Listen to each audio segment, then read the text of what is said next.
All right, I'd like to call to order this public hearing on the FY 2018 school budget.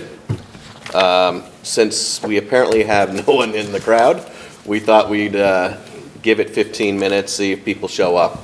And if not, we'll take it from there. Do you want to do roll call? We can do the roll call. Wayne Adams? Here. Joanna Blanchard? Emily Dwyer? Dick Hodges? Here. Andy Murphy here. Lisa O'Connor. Brian Page. Yes. Chris Redding. Yeah. Dina Trotta. 2.5. I did P and A, is that right? Present, Yep, absent. yep. Perfect. Cool. Well, it's now 6:35. We will wait till 6:50. And then unless you guys have questions, we'll No questions, we'll John? wrap it up at that point. My only question is, has anything changed in the last No. We're still waiting for a little more information. That budget is, this is, there'll be some changes to it as more information has come in, but I don't want to present that. That's for the school committee. This is basically questions on that. So anything we hear is good for now. It's good for now, yeah. When would we maybe get the numbers of the actual assessments for the towns based on this budget? Because what you gave them was an estimate, right? But it's not the two-step. No, I've given them, if it was this number, what it would be. Okay. Do we have that? No, because that's not going to be it. Right. I just wanted, I've always But brought other them in. years, it's swung quite a bit. Oh, hasn't it? yeah, it could Yeah. swing, but this is based on once the state budget came out, Okay. so I pledge Allegiance to the flag of the United States of America and to the republic for which it stands, one nation, under God, indivisible, with liberty and justice for all. And can I have a motion to approve our agenda for this evening? So moved. Second. All in favor? Aye. It's unanimous. Now we'll wait for 13 more minutes. The principal at the high school, but he's also the director of athletics. correct. I've been a director of athletics, and for the most part, that's been a full-time job. And here, it's considered, maybe it's a full-time job. But I guess my question about Dan's assistant principalship is, I would assume, and I could be wrong, so please tell me if I am, I would assume that he has been given a certain grade level as an assistant principal as opposed to being responsible for grades 9 through 12. I don't believe it's a grade level, I believe it's a certain part of the curriculum. He deals with like the sports medicine, those type of things in the innovation school. All right, so he's not involved with the regular assistant principal things like discipline. I imagine he could be, he's still an assistant principal. Okay. So it's always been a charge off, half his time is spent between being a normal assistant principal and part of it being So athletic it's director. And I imagine 50-50? I imagine some weeks it could be more on one side than on the other. It's just how we charge it in the budget. Okay. He's given the job description of doing both. Obviously during like sports signups and things like that, he'll be a lot busier than he would be. Well, the athletic director, Yeah. that is one busy job. I have no idea how anybody can do it part-time. I have no idea. So, I think his question was much like a lot of school systems wrestle with.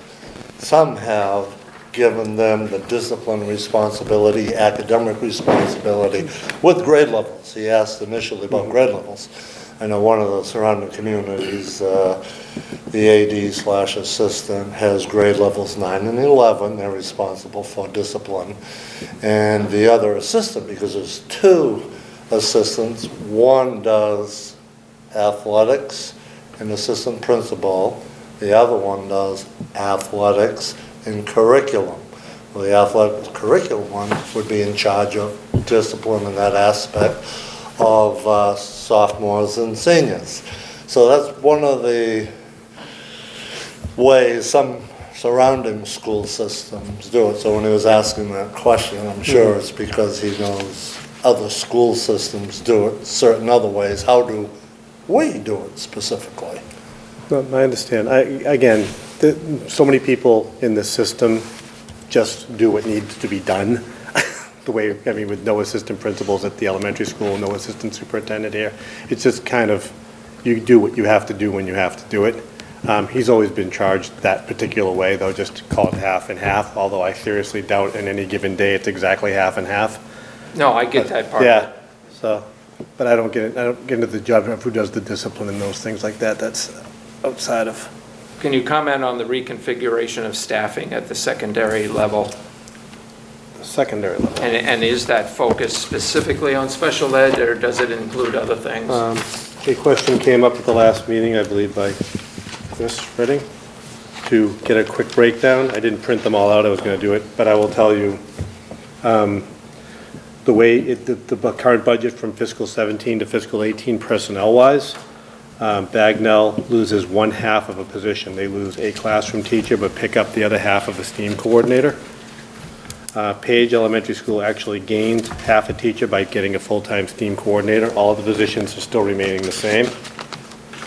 There are no changes at Donahue or Sweetser. The exact same number of people are in either slot. The middle school loses, we talked about those .2s, the teachers that covered like an extra class. We were going to reconfigure that. So the middle school loses .4, which is basically they lose those 2 .2 positions. They lose an English teacher and a math teacher, but pick up 2 special education teachers. So they net just losing those 2 little .2s. Right, but there's a population shift too. I think 8th grade population is much higher than the upcoming 6th to 7th grade population. It might be, So like I probably- said, we repurposed those 2 teachers. Yeah. I'll let the special ed directors and the principals determine where they're best used Right. at the secondary level. Maybe one at the high school, one here. We're not really sure now, but that's how it's going to work for that anyways. So piggybacking off what Chris said, you're dropping an English teacher because the numbers in the 7th grade are significantly lower than the 8th grade? Is that a true statement? Historically, that 8th grade's always been big, but we should have the numbers in here. Let's Yeah, see. section 3. Okay. We'll take a look. So, middle There it school is. would be coming up. So we're anticipating bringing up, what's that, 77, 58, 135, and yeah, so yeah, what we're bringing up is lower than what's currently there now. So we had 2 teachers retiring, so we're repurposing them into special education. Yeah, I remember the 2 retiring. Thanks. Let's see, and high school loses .4, which is another 2 teachers were doing that .2 thing that isn't going to be necessary. And that changes to a district-wide, adding the teacher for elementary foreign language. And a reduction, as we talked about in the repurposing of the music, as people travel around the district-wide music program, so it nets out at 0 to the district-wide part of it. And for central office and technology, there's an increase of .75, which would be the assistant superintendent, but not in a full one, because we still have that person we used this year part-time to begin easing our way into it, but that'll be a reduction. So, all the talk, so all the paraprofessionals and things like that, they may slide around in the budget looking like negatives and positives, but they are not leaving. They're all still here, they're all budgeted for. Okay, thanks. You're welcome.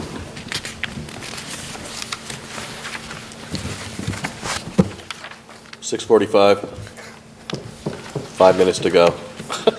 Can you, line number 254, salary for custodian, is that 289% increase, correct? Could be. It's not as that, you would say. Well, it's an $8,000, Yeah. $8,538 increase. Yeah, what I do is, every year, because we've been losing the school choice population, the school choice money that used to come in was what I used to help. Historically, the district has always used that as an offset. Right. So it's just a question of where I put that offset, and since there's less school choice, gives us less of an offset. So I'll just kind of line it up.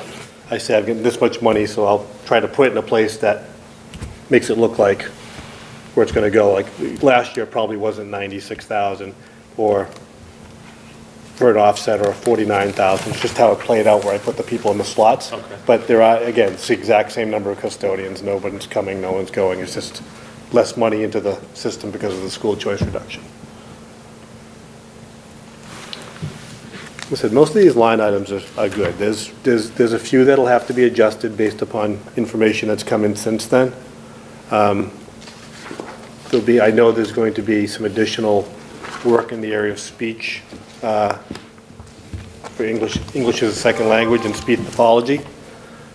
There's going to be an increase in the line for transportation because of the new contract for school buses, regular school buses. We talked about thought exchange.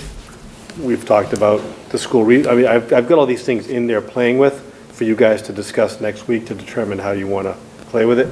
The bigger part is the snowstorms in the last 2 weeks kept delaying the GIC from having their meetings. So now we probably won't know their actual rate schedule until March 1st, now they're saying. So that'll be just before the budget on March 7th. That'll be the final way to adjust it. Like I said, we got good news on Essex Regional Retirement, which was a fairly large decrease to us, which helps offset some of those other increases we were talking about. And but for the most part, those are the little lines I'm playing with. There's not that many of them. So these numbers are still workable. Good. I said we met with the towns, we talked to them and showed them what it would be, and you got the usual, maybe, and, oh, that's nothing, to, oh my God. So it all kind of, you're never going to get everybody because two-step causes that every year. It always flips around, it switches. It depends on who's putting the more children into the system. It depends on who's building the most property, most house building. So, but we do know what it would be if you did it this way. So. User fees are out? Athletic user fees are at half of what they were 3 years ago. Congratulations. But they're still out. There are no more bus fees. There are no more extracurricular fees. No, that $5 or $10 you collected from everybody Yeah, to I be in the think math that's club. fabulous. No, we take care of all that. The only fees we currently have are for full-day kindergarten and preschool if it's not required by an education plan. We have half the athletic fee, and we have the parking fees for the high school students. I believe, as I'm thinking out loud, other than like people paying for field trips or things like that, I believe those are our only fees. When Wilmington was in the Cape Ann League, they had someone that they just no user fees for anything, any extracurriculars or sports. It didn't matter, the band. And I don't know how they did it, but No, there's no more fees to be in a play or anything like that, and there's no more music lesson fees or all I those say things. 3 cheers. Well, it got to the point that, we've all had, I had children running through the system. It got to the point that every week you were getting a letter, you I need had $5, four, yeah. you need $10, you need, it became kind of, we can pay for the little kids' kazoos or whatever they call those recorder things at the elementary school. and- Vocabulary books. Kazoo. Yeah, it's a $38 million budget. I didn't think, going to the parents every day for $5 was kind of a, so basically for the field trips and, the goal obviously at some point would be to get rid of that, but to get rid of all the play fees and things like that, that was high on the agenda of a Foundation lot of of our the different Kazoo committees. Innovation School. So, Well, we have hit 6:50. Can I ask one question? So, Sure. Greg, next week, or I'm assuming Next maybe Tuesday? before next week, Yeah. are you going to give us I think in the past you've given us, here's what the budget is, here's money that's gone in our favor, here's money that's gone against our, like some kind of tally to see what the new budget will be, so we can, I want to make sure I'm understanding. This is kind of what I'm playing with now. I want to make sure this is what you're talking about. That type of a thing? yeah, like what has, Yeah. like we've lost, We've we've lost money from the state, budget Yeah, adjustments, And the reason why, and how I'm proposing to and close the GIC will be in here when you get that, if it's off. Yeah, Yep. so I'm waiting for it. Okay. So, Yeah, Yeah, so we'll have that to see what our actual new Yeah. number would be. But I mean, again, there'll be other decisions to make going through all this too, because it depends on what you want to send over to the cities and towns for their assessment sheet. And we'll get what the numbers at that point would be for the towns, because I think that's a big thing, like Sure. Like I said, we'll be doing, what you guys talk about, but I will say this is what it would be if we do this. Right. But it's kind of hard to adjust every other time. But I suppose I could load it into somebody's computer, because the assessment sheet actually can work. If you just change the top number, I can pretty much, it should adjust everything throughout, because the capital items are fixed. Right. So it wouldn't be anything to do with that. Right, it's just the So, operational yeah. assessment. So I could load it onto a laptop or Because something. I think that's the disconnect right now, is that we're presenting a 1.99% budget increase. Yep. Which I think in any community would be happy to have that. Yeah. But it's the drop of the state money and the two-step method that then has a much higher percentage for the towns, which I think some people don't understand. They just say, Right. what do you mean it's almost a 5% increase? That's ridiculous. We can't afford that. But I think 1.99 has to be more well-known to understand Yeah. that we are controlling our costs as a district. It's the stuff we can't control that, I said, and even with these known things, it's already going to be lower than that. What I've got for minuses is more than my pluses. okay. So it's going down. 1.99 is the mountaintop. We're going down from there. Right. How far you want to go down. But it's the impact on the communities, how much is that going down? Yeah, like I said, that, again, if the state's not kicking in any money, or actually we're losing money, Right, that means every dollar we go up is Right. going to the cities and towns, Right. plus some. right. And it's just hard to believe that we keep getting less money from the state than we did in the past. Yeah. So, Wayne has a question or a comment. Mary Ann, when's the next meeting? Scheduled Next meeting? Tuesday, Yeah, Next Tuesday, the regular business meeting. right, okay. with the finance subcommittee first, at 6 o'clock. And then we don't vote until, March 7th is so there's 3 Tuesdays in a row. It's the 4th. And we've been telling people, if they're on vacation and can't come to the public hearing, which apparently they are, they can come next week and Absolutely. comment during the public comment section. Anything else? Anyone have anything else? Have a motion to adjourn? So moved. second. So, this meeting is adjourned.